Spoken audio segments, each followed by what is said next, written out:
Challenge final. We are at COP26 at the Scottish Event Campus in Glasgow, UK. And it's a pleasure to have everybody joining here with us. So we have this is a hybrid event, so we have a few of the participants joining us here physically, and everybody that's joining us virtually. Hello, welcome to you as well. Good morning, good afternoon, and good evening, wherever you're joining us from. Let's start with the program for today. And before we do that, let me introduce myself very briefly. I'm Aditya Putta. I am an investment associate officer at World Startup. We have been hired by the DFCD to help manage the fund. I think a lot of you might have already looked it up. DFCD, or the Dutch Fund for Climate and Development, is a 160 million euro fund that is set up by the Ministry of Foreign Affairs, and it is being managed by FMO, SNV, WWF, and the CFM. And we also have the representatives from these organizations joining here today as our expert panel as well. I'd like to quickly run you through the program for today. First of all, we're going to have a welcome note from Art Mulder, who is the fund manager for DFCD. Followed by this, we're going to have a keynote from Kitty van der Heijden from the Ministry of Foreign Affairs. Followed by this, we will be doing a pitch competition of sorts with the top 3 projects that were selected from the challenge. What I'd like you to know is that all the 3 projects are winners, because they qualified from over 120 applications that we had to process this year. They're all going to receive grant support from DFCD, and they're expected to receive larger support in terms of investments at a later stage as well. Yeah? However, today we will have them. We will be giving away an additional 100,000 euros of grant financing. And that will be decided with the presentation competition that we'll have today, basically. All right. Well, welcome everybody that just joined us over here. I'd actually like to go through quickly the rules of engagement for today. And this is mainly for people joining us online. Please keep your microphones muted at all points of time if you're not speaking. And if you'd like to say something, please use raise the hand option in Zoom. Yeah? And also for people that are joining us here physically, I see you're very engaged right now, and only 2 of you are on your phones. A request for you: I understand if you're making some notes, or if you have to do something, you have to do something. I would like to request you to try and keep your phones and laptops away just for this 1 hour, 15 minutes. Would really appreciate that. Thank you. Well, I'd like to give the word to Art Mulder, who is the fund manager of the DFCD, for the welcome note. Thank you very much, Adi, and we are so extremely happy to be here. Indeed, my name is Art Mulder from the Dutch Fund for Climate and Development. Talking about this unique session here in Glasgow, I think it's good that we will have 2 things provided for today in this session. One of them actually that we will see 3 fantastic entrepreneurial cases being pitched from countries that really need such a solution.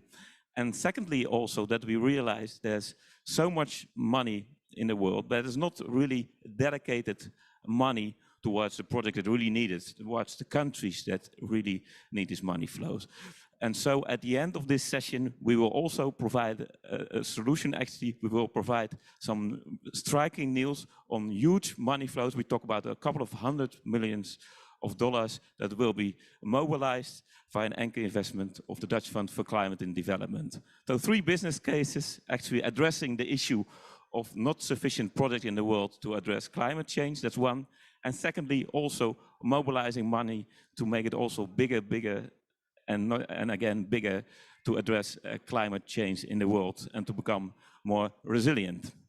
If we talk about DFCD, the Dutch Fund for Climate and Development, then actually there are two real issues what we try to address in the market of climate change. And we have a kind of graph that's now shown on the screen. One issue is actually that we see that if you want to have projects realized, you need to work together with partners in order to really establish projects, initiate projects, and bring them towards a financeable stage, so-called bankability. So we have, with the Dutch Fund for Climate Development, a consortium of 4 partners, and 2 partners have a very elaborate network, SMV and World Wildlife Fund, WWF.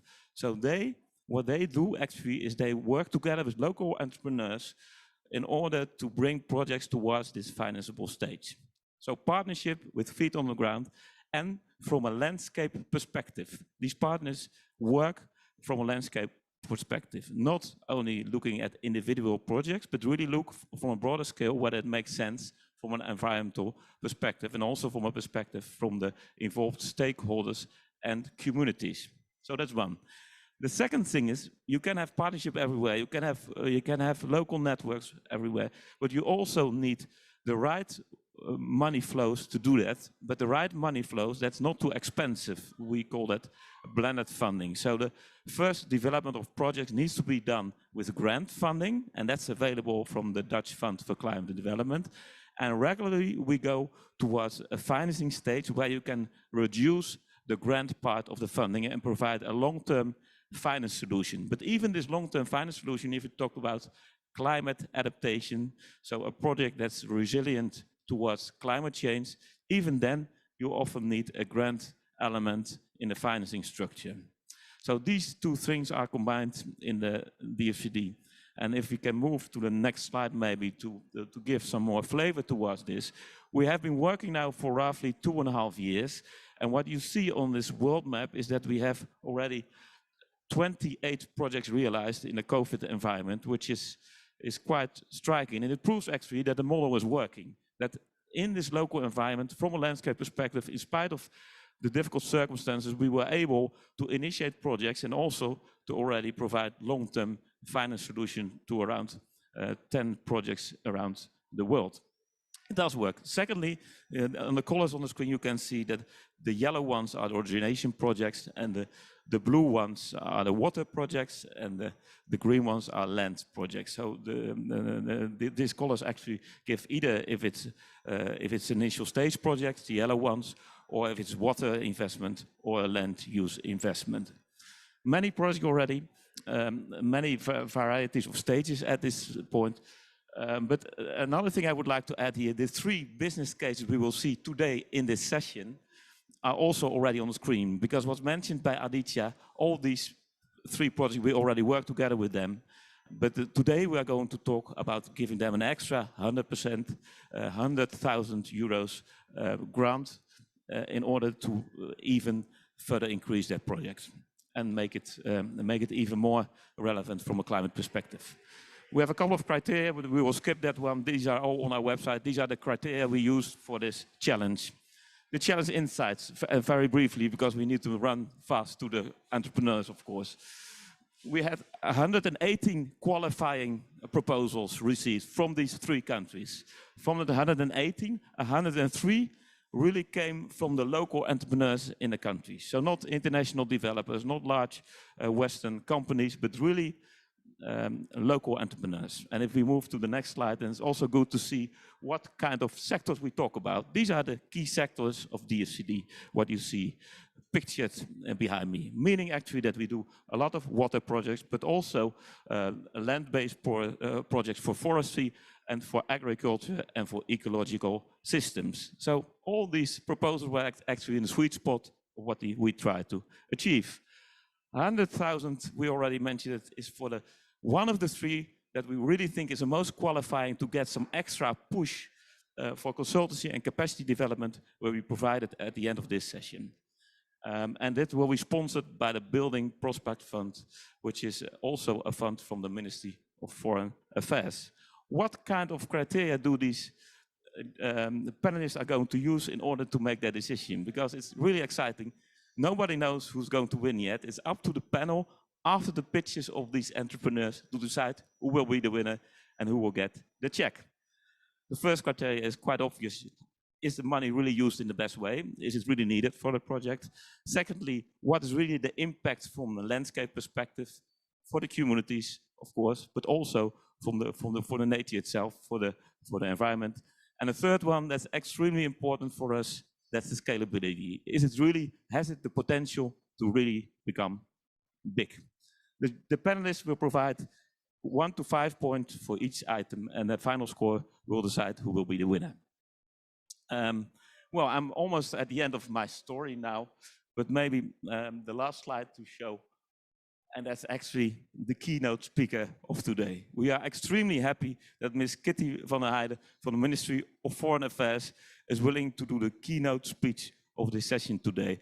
And she will join live on the screen now. So let's see if the technological environment works to have her on the screen now for the keynote speech. Thank you very much.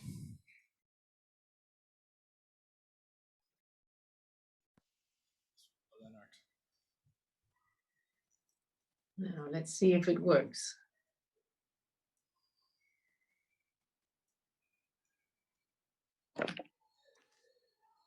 I'm here,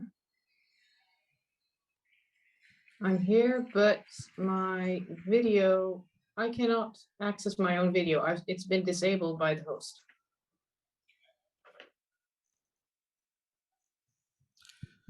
We are experiencing some technical issues over here. I suppose we are all used to this by now. So just give us a minute while we try to fix it and we'll be back up, okay?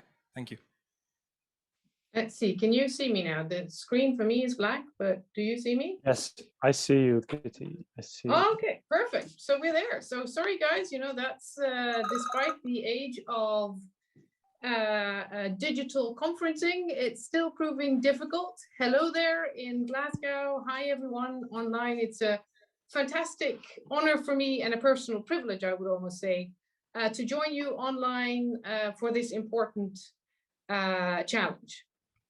Look, I was in COP until day before yesterday, and I had so many sessions, speeches, coming together, panels about how important this all was, climate change, and we have to do something. And I continuously heard three words, right? It was about ambition and more aspiration and acceleration and more action. And all of that is true and all of that is important.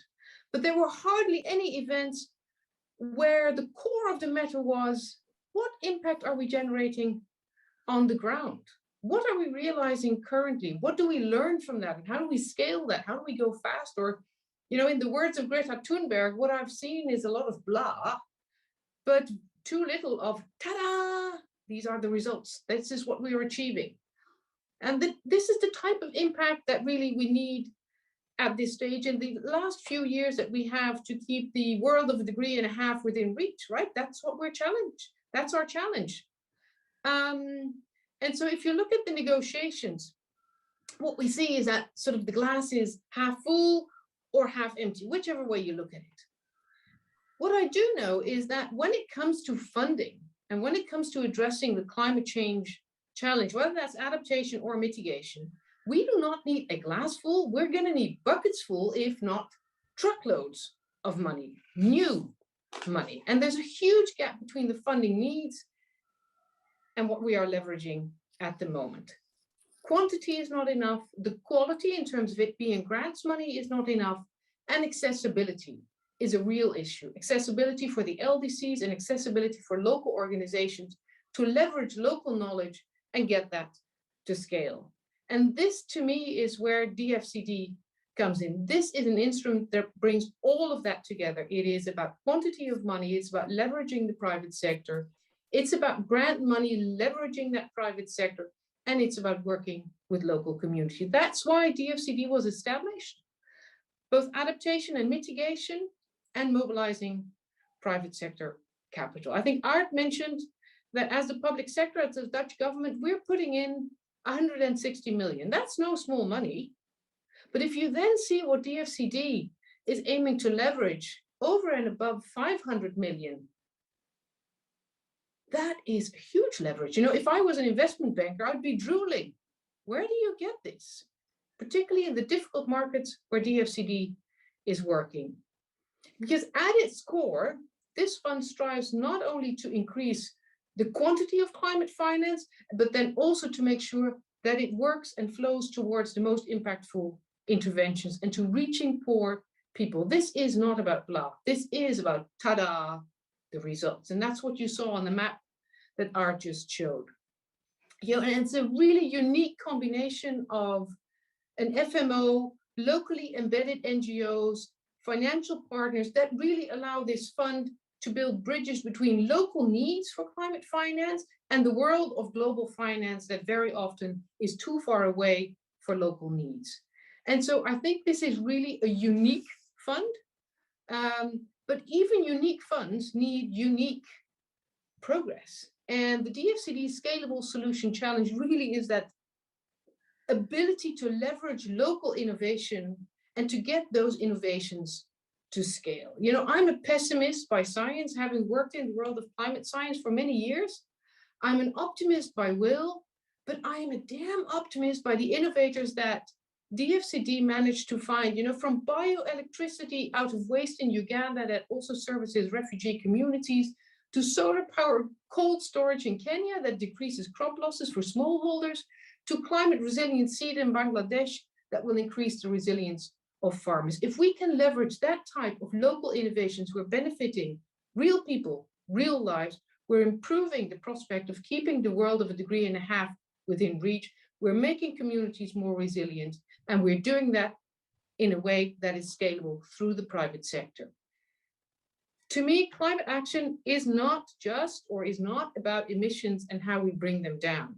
Climate action really is about people and how we lift them up, and how we provide the perspective of a life in dignity for communities that through our development aid, we aim to serve. That's where DFCD comes in. I am really interested to see who is going to win, who out of three. All three are winners. All the projects of DFCD are winners. They're doing the right thing. And I'm really keen now to hear from the three already winners, who's the winner out of the real winners. Back to you, Aditya.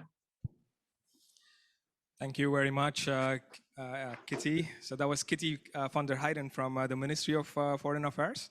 Thank you for squeezing us in your very busy COP26 schedule, Kitty. In the beginning part, we had a little bit of an issue with the slides, so I missed a few pointers for you. So especially for those of you that are sitting over here, to tease you a little bit, we have some surprise announcements towards the end of the event today. So that is the hook, also for everybody joining us online to stay till the very end. Yeah. With that said, I will give I'll give a minute for Jonathan to figure out the slides. There you are. Let me properly introduce to you the panel that we have here today. Towards my right, towards the very end, is Tigera Muzenda. He is the Regional Investment Officer for the Sub-Saharan region from SNV. Thanks, Tigera, for flying in. And then we have Joram Skraven, who is the Director of Impact and ESG at FMO. Wonderful to have you here. And we have Charlotte Floor, who is the Program Manager for DFCD at WWF. And last but not the least, it's Andrew Johnstone, who is the Director and the Chief Executive Officer of the Climate Fund Managers. He is going to be involved in one of the surprises towards the very end. Yeah. Now for the most exciting part of today, because today is really about the entrepreneurs that we're helping. And like the Kitty said, it's the work that they're doing on the ground. And it's not just talking, but it's about doing. These are the three projects that we'll be presenting today in this order. Soko Fresh from Kenya, Isfahani from Bangladesh, and Mandalis, who will be joining us from Uganda. Let's go on to the very first presentation of today. That will be Dennis Karema from Soko Fresh. Dennis, the floor is yours. Thank you very much. Hello, everyone. My name is Dennis Karema. I'm the CEO of SocoFresh here in Nairobi, Kenya. And I want to share with you the story of SocoFresh. We in Africa have young people of great promise, and the backbone of our economy is agriculture. And as SocoFresh, we are helping smallholder farmers to take their farming business to the next level. We see that the odds are stacked against smallholder farmers, and we are putting in a great and innovative business model that enables farmers to really make a great opportunity out of farming. And the way we do that is by tackling post-harvest loss. About 40% of all the produce that smallholder farmers here in Kenya produce goes to waste. And the reason for this is because of lack of cold storage and poor aggregation. And at SocoFresh, we have a scalable climate smart solution that can take the distress of these farmers. And we have demonstrated that we are able to take post-harvest loss from the highs of 40% to the lows of 2%. And how do we do this? We do this in two ways. One, we avail mobile solar-powered cold storage, and this makes aggregation much better. And the second thing we do is that we connect farmers to the market through a market linkage platform. So let me share with you the touch points that we have with smallholder farmers. The first thing is we link smallholder farmers to demand for the produce. And this informs them of how much they need to harvest, when they need to harvest. And we then set up cold storage facilities close enough to these rural communities where all the harvested produce can be aggregated for 2 to 3 days, awaiting collection by the buyer. And the last bit is that buyers either collect or we organize for transportation for this produce. The farmer gets paid for the produce, and the farmer is able to pay an access fee for SocoFresh services. And over the past year, we've seen great progress. We have been able to prove that this bundle service model works. We have worked with over 1,000 smallholder farmers. We've been able to demonstrate a 20% increase in their income, and over 100,000 kilos of produce have been safeguarded through the use of the mobile solar-powered cold storages. We have also seen increased participation of women smallholder farmers in our value chain. We are at 25%, and as I'll communicate a bit later, we are working to get this to 60% of women participation. And because we are leveraging purely on solar-powered cold storages, we also have a solution that is great for the environment. And just earlier this year, the World Economic Forum ranked SocoFresh as one of the 17 most promising circular economy startups here in the world. But we need your help to be able to scale. The reason we are here is because we have great ambition. The challenge that we are solving is prominent here in Kenya, but as well across sub-Saharan Africa. We are currently at 9 cold storage hubs in 2021, and we have a great ambition that by the year 2024, we'll get to 190 cold storages, and we'll be able to serve over 152,000 smallholder farmers across Kenya. And there are 3 key things that we have to do to make this work. One is activating our solution in new value chains. The second one is setting up in new locations where more smallholder farmers can access this service. And the third is leveraging on investment in CapEx to be able to procure additional mobile solar-powered cold storages. And for the third building block, we are in the pipeline for DFCD. And for the other 2, we are here today to pitch why the 100,000 euros is critical and catalytic for SocoFresh, because it enables us to do 2 of the 3 key things that are important for us to be able to scale. We are able to activate a new value chain, that's the banana value chain. And the reason we've chosen this value chain is, one, there is a great need for cold storage, but also it's a women-dominated value chain here in Kenya. And you're also able to set up in a new county called Meru that predominantly has bananas and has a big challenge of preservation of this produce and getting it to the market to get the right price. And so how are we going to spend the 100,000 euros? We're going to spend 60,000 of it in farmer engagement. And here our goal is to be able to grow our current database from 1,254 smallholder farmers to 7,500 farmers, and to increase women participation by recruiting women to be part and parcel of the customers accessing the Socofresh service. And how we do this is that we are going to add additional team members, farmer engagement staff, who are able to recruit farmers and demonstrate the service to them. And we are also going to further invest in our market linkage platform by spending 40,000 euros in enhancing the platform to accommodate the new value chain and to be able to handle the increased growth for Socofresh. The result of this is that the impact we see is that we are drastically able to reduce post-harvest losses by being able to prove the use case for Socofresh cold storage in a new value chain where farmers can access these mobile solar-powered cold storages. We will also be able to have 7,500 new farmers able to access the service, with 60% of them being women, as well as unlocking a minimum of 20% increased income by the farmers safeguarding the quality of their produce and accessing new markets that we enable them to access.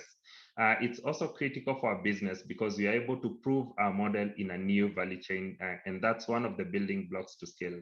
And lastly, we are leveraging on solar power, so it's great for the environment. And also, we are saving millions of liters of water by preserving produce that would otherwise have gone to waste. So we welcome you to join us to solve this urgent issue affecting millions of smallholder farmers here in Africa. Thank you very much. Well, yes. I was a little bit surprised when I heard people's clap, because a lot of these events are happening online, and suddenly we have this offline. That was actually very nice. Thank you. Dennis, there you are. Well, that was Dennis's 5-minute pitch. Jury, it's over to you. Who would like to kick off with questions? Please, Andrew. Dennis, hi. Thanks a lot for a presentation. Really good presentation. I love the fact that part of your product is saving water and the water wastage that comes from that. I think that is fantastic. Being an engineer, I quite like to understand how things work. So I get that you're using solar power, which, as we know, works intermittently, and when the sun's down, it stops working. So what happens to the cooling system at night? Thank you so much for the question. I can go ahead and answer. So we are using solar power technology that uses thermal storage. And so we are able to have 36 to 48 hours of cooling despite the changes in weather. We have actually seen that in the cloudiest month in Kenya, which is July, we are still able to preserve produce at 5 degrees Celsius using solar power 100%. And so the technology is built to work in remote areas and to store power in thermal form. All right, Yoram. Hello. I'm not sure if you hear me like this. Otherwise, I'll take that one. So this is better, I think. So just to get a sense of the scalability of the model, I see that you're planning to scale up quite rapidly into the regions. Now, suppose we wanted to scale your business into the surrounding countries. What do you think are the 3 most important barriers to scaling to other countries, and how can we together overcome them? Great. Thank you so much for the question. As I mentioned, we see that the challenge you're solving is rampant across most of sub-Saharan Africa. The key to scale for us is, one, proving the model in each of the value chains, being able to show the benefits of the system, the advantage it has for farmers, and also the business case for us. The other key is unlocking financing, because it's a CapEx heavy model. And the last one is really building a scalable market linkage platform that is able to serve by aggregating demand across new regions. So if we are able to secure demand for the farmers, we are able to secure the assets and able to prove the value in any value chain, then we have the blueprint to be able to scale across any part of sub-Saharan Africa and Southern Asia. All right, thank you, Yoram. Tigere, your question? Okay, thanks, Dennis, for your presentation. Customer acquisition, you have indicated you want to grow significantly from 1,000 farmers to 7,500. The question is, how practically do you expect to do this, given that you may not be the only one in the market? How do you incentivize farmers to come to your side? Thank you. Yes, so thank you for the question. So there are quite a number of companies that, for example, offer produce preservation and others that offer access to market, but we actually are the pioneers of having a combination of these two services.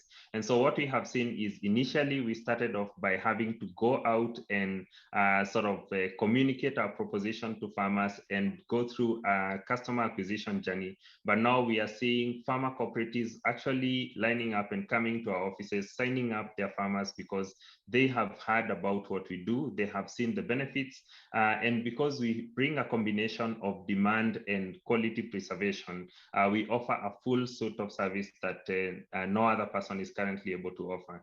And so by being able to prove the service and have farmers with more income in their pockets, they are able to be our ambassadors and bring others to us.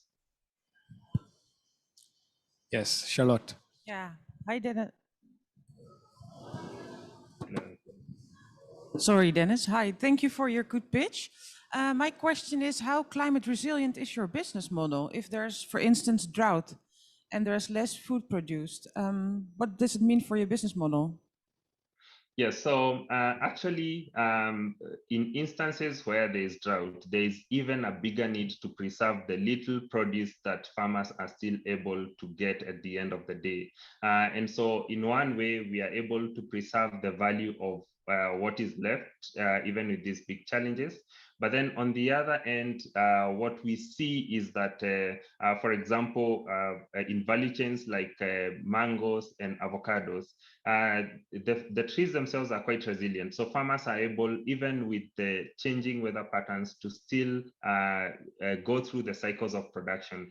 And it becomes a big challenge for them at harvest time to be able to still preserve the produce, because also the temperatures, the ambient temperatures are becoming higher and higher, which is really bad for quality preservation. And so I see our solution as really sort of the lifeline for farmers who work so diligently through the production cycle. And at the end of the day, when we are able to avail more income to these farmers, then they're able to invest in other things for production, like, for example, solar powered irrigation and assets that can really help them improve their production.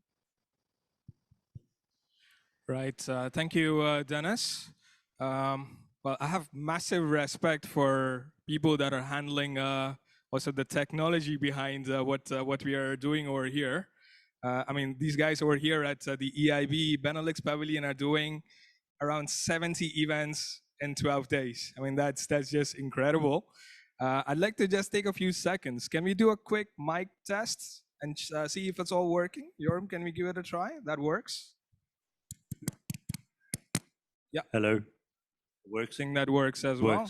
Yep. Okay. And also to my colleague, Jonathan Loonman from the Netherlands, who is handling the slides as well. Thank you so much for taking care of everything. We move on to the next presentation. We would like to welcome Ms. Fauzia from Isfahani Agro Limited from Bangladesh.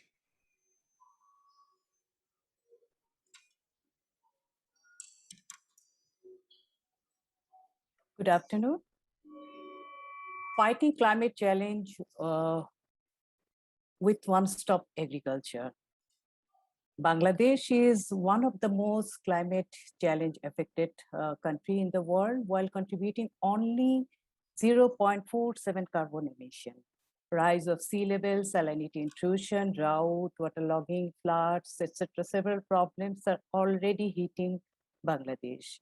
We targeted to address salinity affected southwestern delta and drought-prone northern region. We developed capabilities over the years that can be leveraged to adopt the climate change challenge we are facing. We developed an integrated supply chain, supply agro inputs to the farmer and safe food for the consumer. We are pioneer in commercializing biopesticide in Bangladesh. We experience success in Parbon brand rice through seed to grain approach and garden fresh mango through farm to fork approach.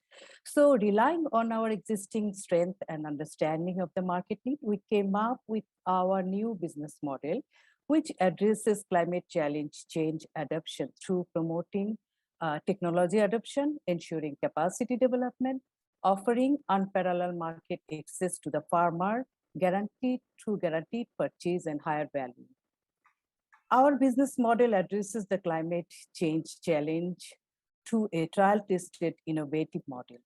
By merging forward and backward linkage, we plan to provide high-yielding climate resilient seed and biopesticide to the farmers on credit and buy back their produces and then after processing, delivered to the end consumer. Our business model introduced local business partners who are locally influential and capable of managing marginal farmers. We envision a large-scale impact in Bangladesh over the years. Through this collaboration, we'll develop 500 local entrepreneurs, cover 75,000 hectares of land, 500,000 marginal farmers, including 150,000 women. We also envision to reduce 50% chemical pesticide use and at the same time increase farmers' income 20%. The additional 100K will allow us to set a strong foundation for the business in coming days through capacity building in the early days. We'll be using 50K for women inclusion and development, 25K for financial risk management, and 25K for ICT-based traceability development. Increasing 100 number of female local business partner or entrepreneur will ensure more women inclusion early on in the mainstream agriculture value chain by breaking the social barrier. The process will increase the social acceptance of the project, setting a strong foundation to work with and before the full-scale launch. Secondly, 25K will be used as an extra cushion to assist the farmer in restarting in case of crop loss because of natural hazard, or this will create buy-in among the farmers to take the challenge for the new technology adoption under the concept of safe food production. We also plan to develop insurance policy for crop loss. We already started dialogue with the policymaker. And finally, ensuring traceability will create trust and accountability within the entire value chain. Building trust and creating connection between the consumer and the marginal farmer is the key to the success of the project. 10% additional women inclusion in the early stage will assure engaging more untapped labor force in future, and assurance of financial risk sharing will include additional 5% more marginal farmer, and traceability will help reducing additional 5% chemical use in the field level. This is the impact of additional 100K. Ladies and gentlemen, fighting climate challenge requires collective effort. Together, we can fight the vulnerability better. Thank you very much for your support. Thank you, Fauzia. Now time for questions from the panel. Who would like to kick it off? Charlotte, please. Thank you, Fauzia, for your clear pitch. My question would be, how is this project contribute to a positive impact on nature and biodiversity? We selected the area in the southern belt and northern belt. Southern belt because of sea level rise, already more than 100 kilometer salinity intrusion inside the inland. So there we will be introducing salinity tolerant seed variety, what we have already in our country, we have developed, and farmers are not aware about it. And in the northern belt, we heat tolerant seed variety, We have seen in our last year sales product basket, only 13% climate resilient seed were there. Farmers are not aware, there is no demand for it. Marginal farmers are affected, so they are losing yield every year. They are growing back from the cultivation practice. So we need to keep the awareness. We bring in farmer in the cultivation practice, so they are not reluctant to take the risk.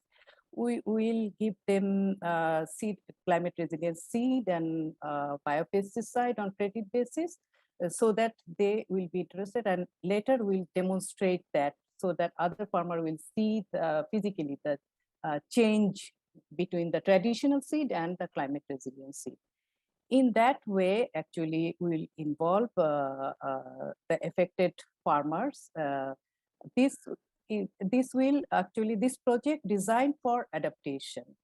But through adaptation, there will be some mitigation also, because we will be using biopesticide for the safe food production. So it will save the biodiversity, the balance of nature will be reinstated. In that way, will be saving the. Yes, thank you, Fauzia. We have time for one more question only in this round. Yoram, it's yours.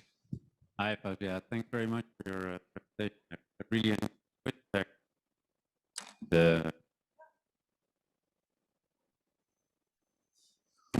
the microphone doesn't work so well, but this one's much better. My voice sounds so much nicer now. So I really enjoyed how you are actually illustrating the expected impact of the capacity development money of the 100,000. What I would really like to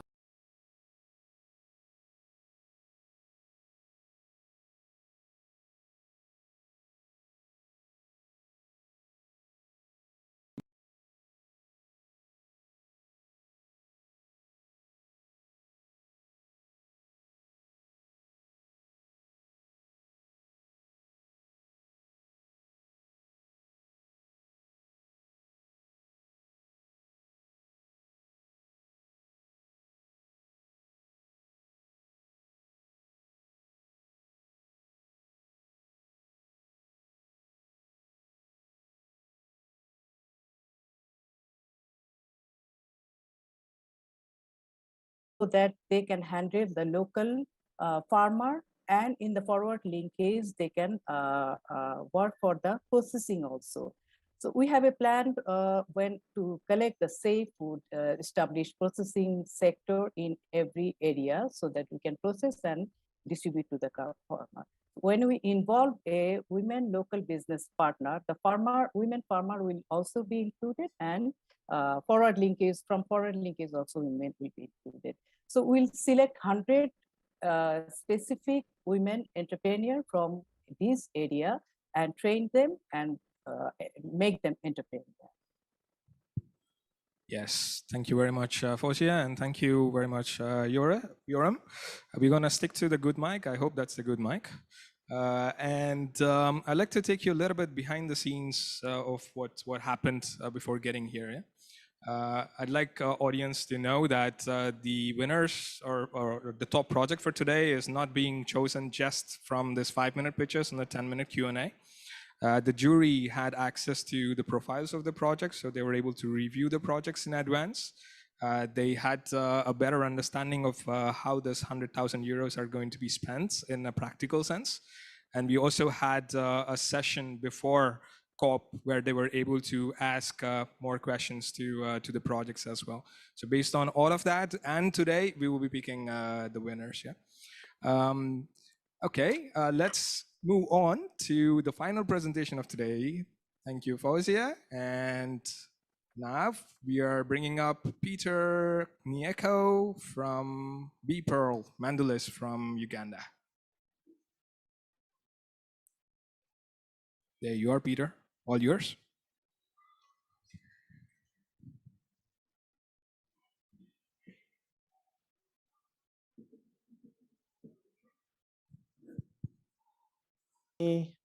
Awesome.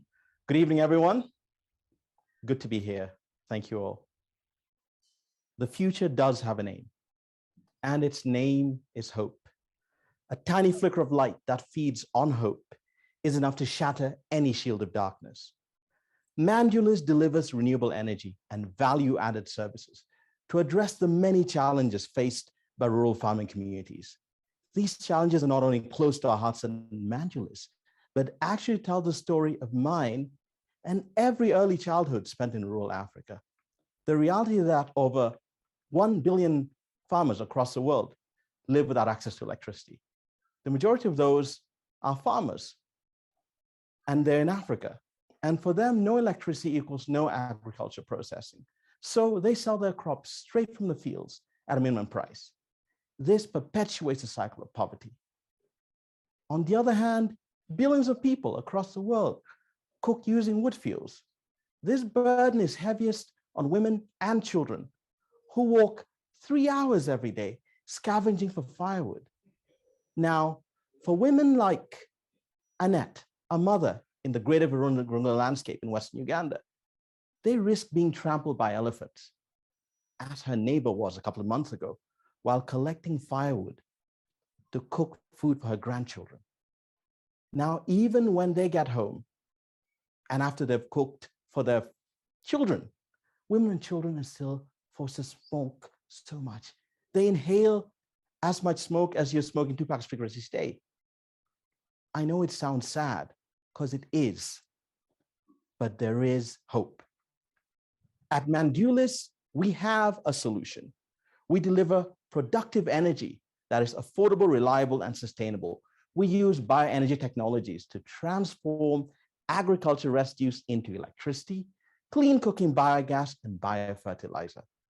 Our holistic approach to energy goes beyond electrons and links investment into electricity in urban areas with economic development in the surrounding rural communities. This differentiates our approach from other approaches to energy access. So we started in Uganda, where we have built some of the most affordable, productive mini-grids. We sell electricity off-grid at the same price of electricity on-grid, even for productive use. And we've got 20-year contracts already, and we're running. We're deploying our solutions across rural smallholder farming communities. And there, what we do is we provide thousands of farmers with access to clean energy alongside services such as processing, warehousing, and access to markets. So they link to people like Coca-Cola and Diageo already, but they also get access to clean cooking fuel. And all that happens through our digital platform called Chakula. So, but how does our solution actually work? Let me tell you more. So farmers onboarded onto our platform bring us their crops, which we then process into higher value products. This alone doubles their income. So the agricultural residue that remains is what we convert into electricity and clean cooking fuel alongside biofertilizer. And this definitely makes people's lives better. So by increasing rural household incomes, what we do is we create a loop, and that loop seeds both demand and supply. As farmers get wealthier, they farm more crops, they cook more, and use more of the energy and biofertilizer that we provide. And more than that, even when there are climate issues and issues with wildlife, we have a unique insurance system where by buying waste from them, we're able to pay them in terms of premiums, insurance premiums, so that even if elephants destroy their crops, they're covered. If lions eat their cows, they're covered. This integrated approach delivers energy security alongside food security, alleviates poverty, but crucially gives us climate resilience as well. As a result, our impact is immense. It's not just environmental. I know we save a lot of tons of CO2. 1 million trees each year saved makes a massive difference. But we can do even more. With your support, we can add an additional 60,000 refugee farmer households to our ecosystem. So I told you about Annette earlier. On one side of the national park, we have Annette in Kasese. On the other side, in Kamwenge, we've got refugee settlements. And we need those refugees to also access everything that Annette and her family are accessing. I know that. I was a refugee in a settlement when I was a kid, and I went collecting firewood with my mother. So I know how important that is. But how will we do that even more? We'll spend half the money on onboarding these refugee farmers onto our platform. We'll spend a quarter of the money to actually use satellite mapping to map those additional farms. And then we shall use another quarter of the money to actually improve our feasibility studies by inputting that new data to enable our expansion from just 6 projects across the Greater Virunga landscape in Uganda to actually 6 countries across Southern and Eastern Africa. And what will that look like? 60,000 refugee farmers impacted by our solution, doubling our impact to 1 million people, and growing the impact of our project across East and Southern Africa. Doesn't that sound great? Thank you for joining us on our mission to power a future of hope. Let's turn this into just what our colleague said earlier. Wow. Thank you. God bless you. Thank you, Peter. You're looking very well. You're joining us from a studio in Uganda. Let's take a question from the left side of the panel. Tigere, would you have a question? Yeah. Thanks, Peter, for a wonderful presentation. I heard you talking about refugees and how you can scale up assistance to them. I wanted to understand, how else do you scale up your intervention? Because refugees are a captive market, they're in one place. Outside that, how else do you scale up your intervention among other farmers and capture them? Thank you. Awesome, thank you very much. So in Uganda, where I live, where I'm from, there are 1.5 million refugees hosted here. And Uganda has a strategy where each refugee household actually gets access to farmland. And they live side by side with the host community of Ugandan farmers. So all our interventions in these ecosystems cut across both the Ugandan families and the refugee farmer families. Ugandan families might have more land. Refugee farmers also have access to land. And the idea is making sure that all of them are able to improve their access to our services, biofertilizer, etc., clean cooking fuel, and all the rest of that. So it cuts across. But the important thing of making more refugees being part of this is because they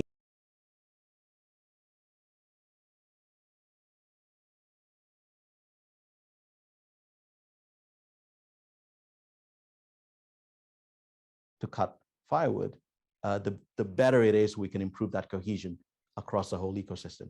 So it's not just refugee farmers, it's actually farmers in refugee hosting ecosystems. Thank you. Yes, thank you, Peter. Yoram, you have a question? Or do you want to pass on to the other sides? Maybe you've got many questions. Here yeah.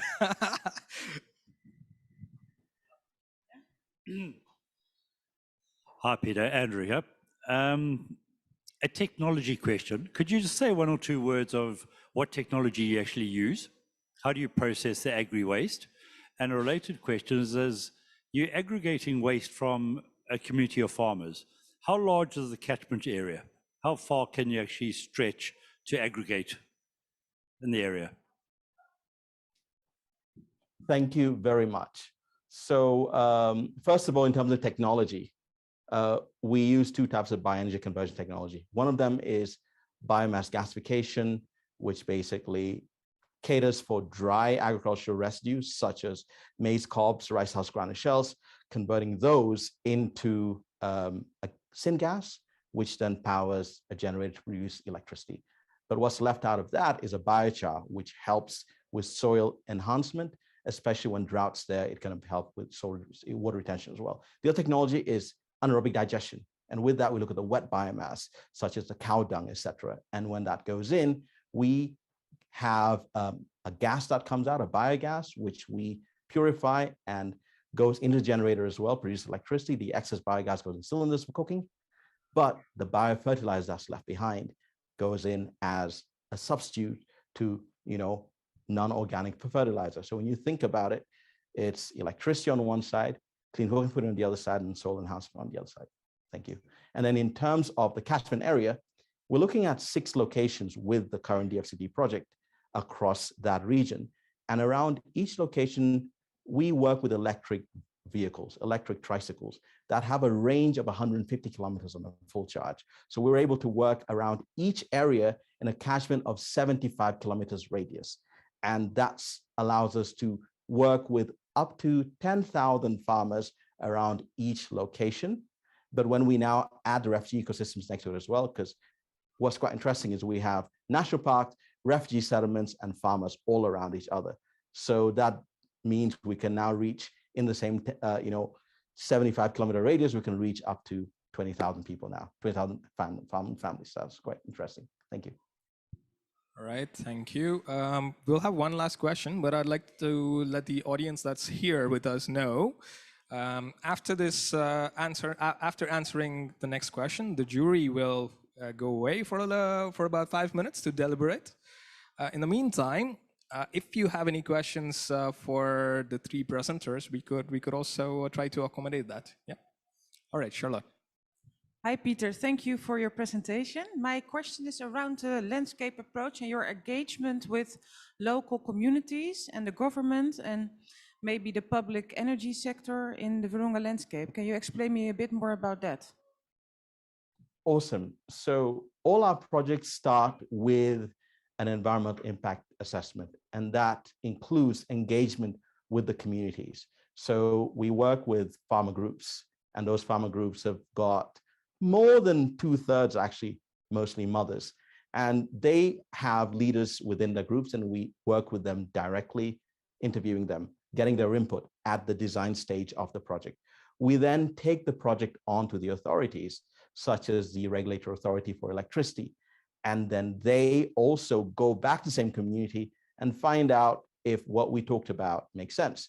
And then after a process that takes a few months, we then get authorized by the authorities to start work. But that also involves the National Environmental Management Authority, NEMA, as well, in that, as well as the rural electrification authorities as well. So you've got at least 3 different government, central government ecosystems involved, the local government ecosystem involved, and the local farmer groups at every stage of project development. And even when we have buyers such as Diageo and Coca-Cola coming to purchase from the farmers, we actually get their management teams to go with us to those communities and actually understand exactly what it means to, increase the income they make from processed crop from 100 euros, a ton to 300 euros a ton. That's what they know. Then they know exactly what it was going to cost. We even involve the communities in our processes. We've trained technicians from those communities. Both the women and the men in the communities are actually working as part of our solutions. So they're very much part of us, and the ownership is real. Thank you, Charlotte, and thank you, Peter. Now I'd like to ask the jury to go and do your deliberation about the winners. And while we build the suspense of who is going to be the winner, we can take some questions from the audience for our 3 presenters. I'd like to let you know that we know that the 3 countries where the projects are coming from are very vulnerable to climate change, but also the 3 of them are operating in specific landscapes within these countries that are specifically being addressed by DFCD. And this is the Soknat region in Kenya, and the Greater Virunga region in Uganda, and in the Bangladesh, it's the Ganges Delta region. Yeah? I'll kick it off with the questions to the 3 of you, and maybe somebody has a question as well. A question to each of you. What are you looking forward to the most in terms of implementing with the support of DFCD in the next year or so? Let's start off with Peter. Thank you very much. What's really exciting and what we look forward to is actually implementing this new, insurance scheme.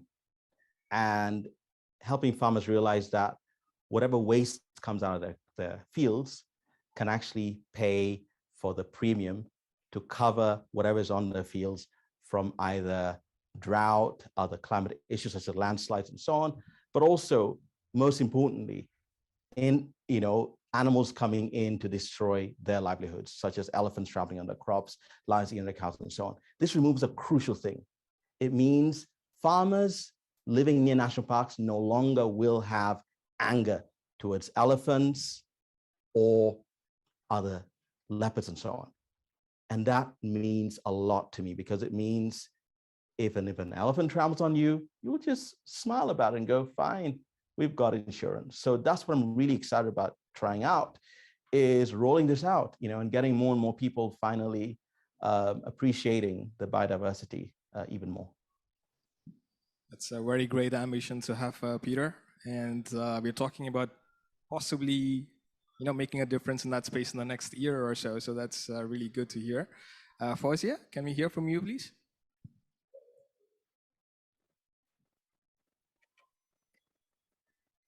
Farmers are affected, but they don't understand why they are affected.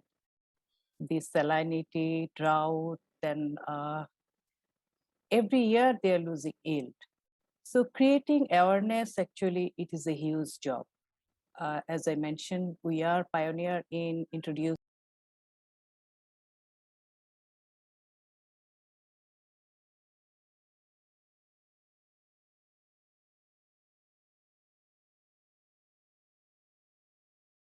like Spain or a individual country. Climate change effect is far more than the biopesticide, because we will be dealing with the extreme vulnerable people.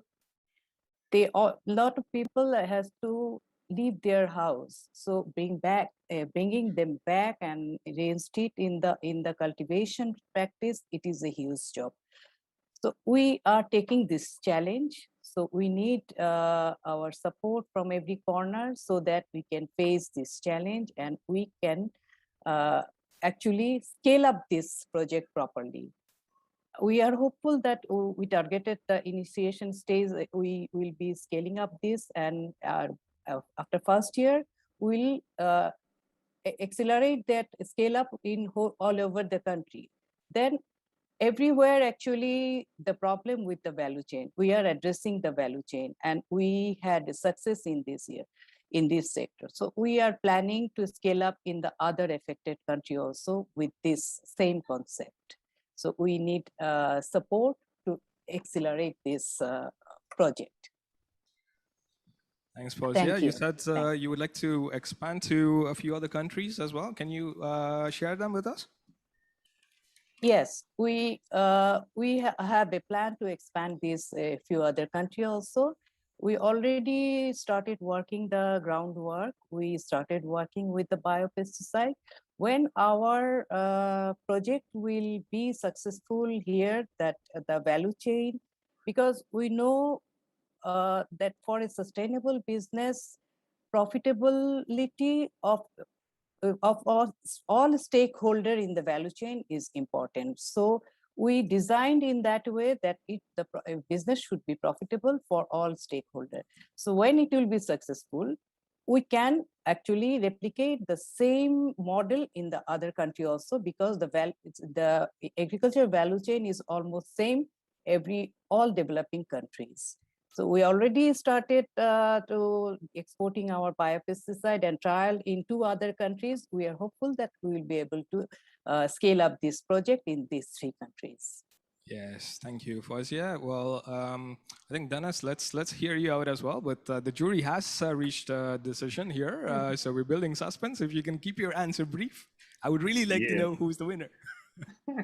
Yes, I'll be brief. I think the timing of DFCD for Soko Fresh is really, I would say, the best timing, because we're at the tipping point as a business. We have proven product market fit for our solution, and we are gearing up for scale. And so the impact for us of working with DFCD is that it enables us to be able to accelerate our growth as a business. Thank you.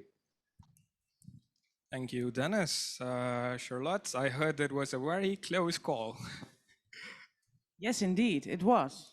So first, before we going to discuss who is the winner for today, I would really want to give you some compliments about the pitches, but also individual. So I made some notes I really want to share with you. So I start with SocoFresh. What really is impressive here is that we see they really address the SDGs. So the poverty, zero hunger, and climate action. Compliments for that. And also it empowers farmers to really shorten the supply chain and lay the groundwork for economic growth there. So big applaud for that. And then for the ISPA honey. So I think a really challenging environment. Oh, I have to pick my notes, yeah.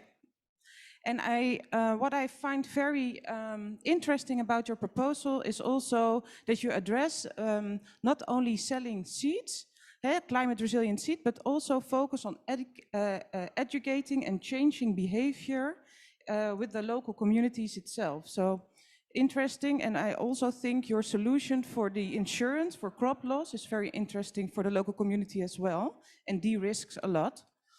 And for Mandulis, let me see. Yeah, sorry, not that structured.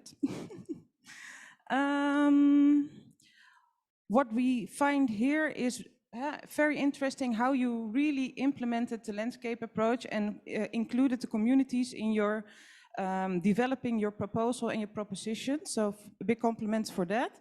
And also how you have developed an insurance for the wildlife. So if your crops are destroyed, that you really have a solution for the local farmers as well.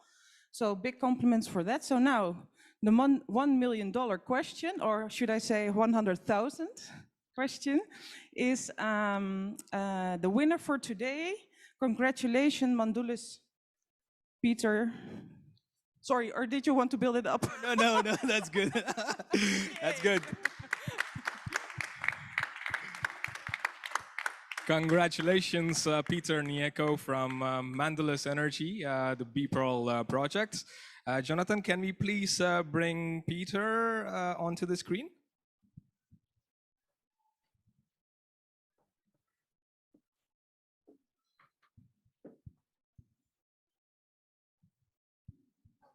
Here you are, Peter. We can see you now.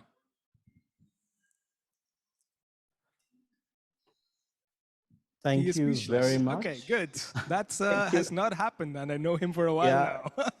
Thank you, everyone. Thank you so much, Fawzia. Really, I'm going to come visit you in Bangladesh. And I think we need some of your biopesticides for our farmers on this side in Uganda. We'll definitely do that. And Dennis, we need your cold storage for our farmers as well. And we're going to work together. Much love. This has been a great team. And we've been together practicing these pitches for the last few. Thank you so much for the DFCD team and everyone from WWF and FMO, Climate Fund managers. It's been an incredible family.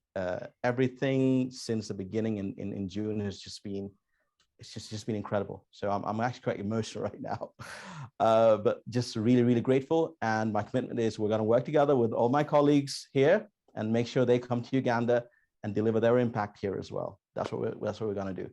And but more than anything else, really grateful to my dear parents who were refugees for a really long time and spent all their money to give me an education. And that's what's made this possible. So really grateful for that. And to my dear grandmother, Buro Unyalamachi, Wapoyo Tutual. God bless you all. Thank you.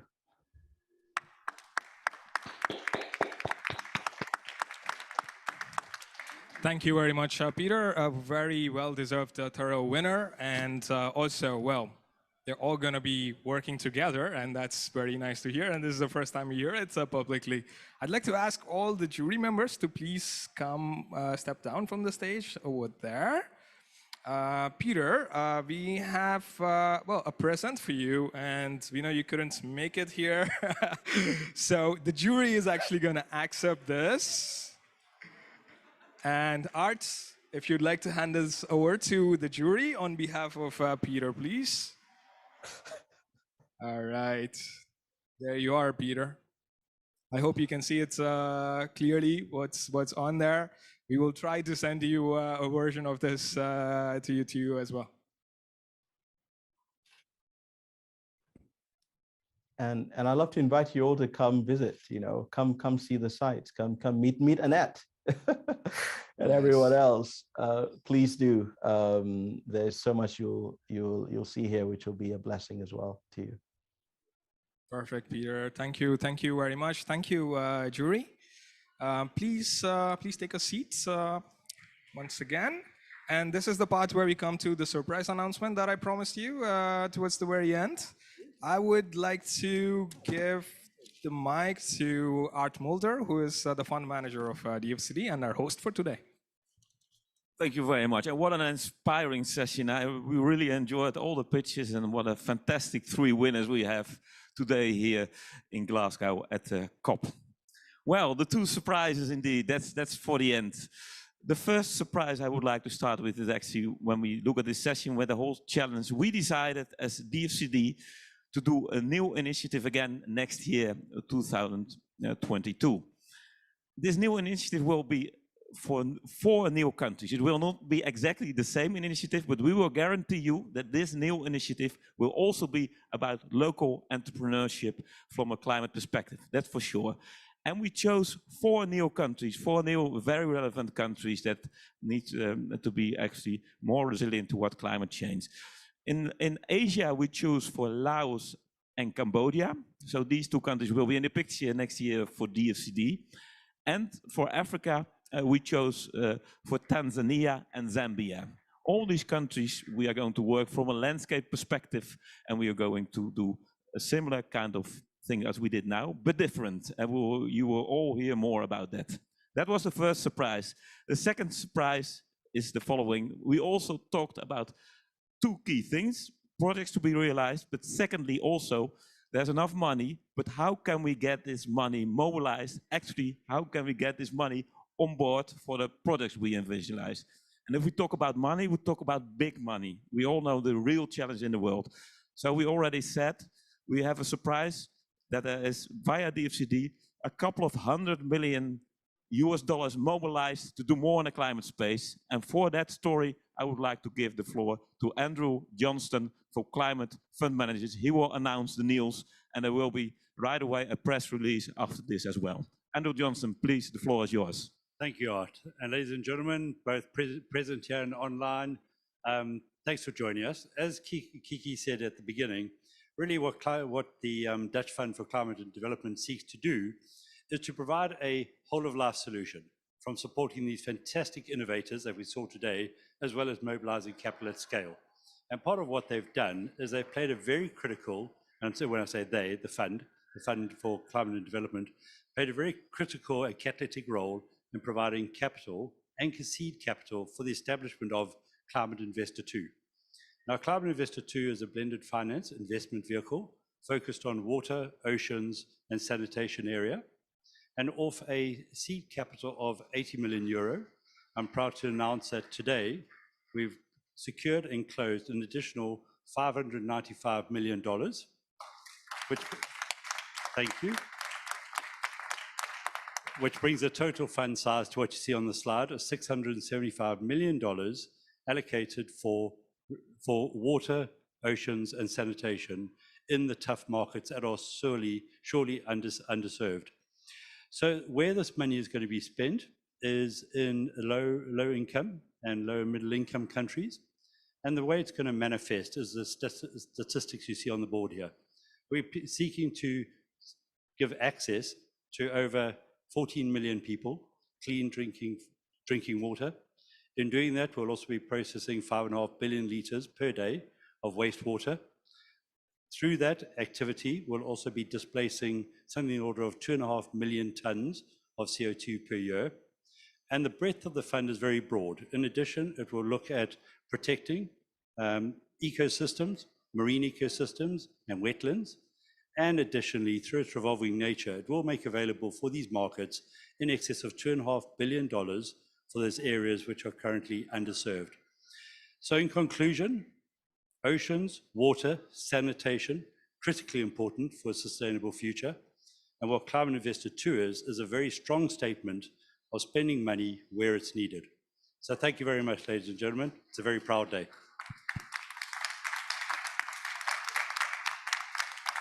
Well, there you are, everybody. So DFCD was started with an ambition to, enable around or more than 500 million euros, for these categories that you saw over here. And looks like we're going to do a lot more than that. Yeah. So that's indeed a very proud moment for us. I would also like to say a word about, the DFCD consortium and all of our colleagues also that are not over here. As World Startup, we've been observing them very closely, and it's been incredible hard work behind the scenes that you can see over here. What you're seeing right now is, the good bits, the happy bits, the celebration bits, but there's a lot more hard work happening behind this. And I'd like to leave you with a personal note from my side. I believe that entrepreneurs are at the very center of the solution for the climate challenges that you're facing right now. And what I'd like to request you to do is do something to help them. It could be an introduction that you make to a strategic partner or investor. Please make an introduction to us at DFCD if you'd like to do that. Or just even get in touch with them and give them an encouraging word for them to keep on going. Let's do something in that regard, all right? With that, from everybody here at DFCD, I would like to wish you a very good day, and we hope to see you again in the future. Thank you very much.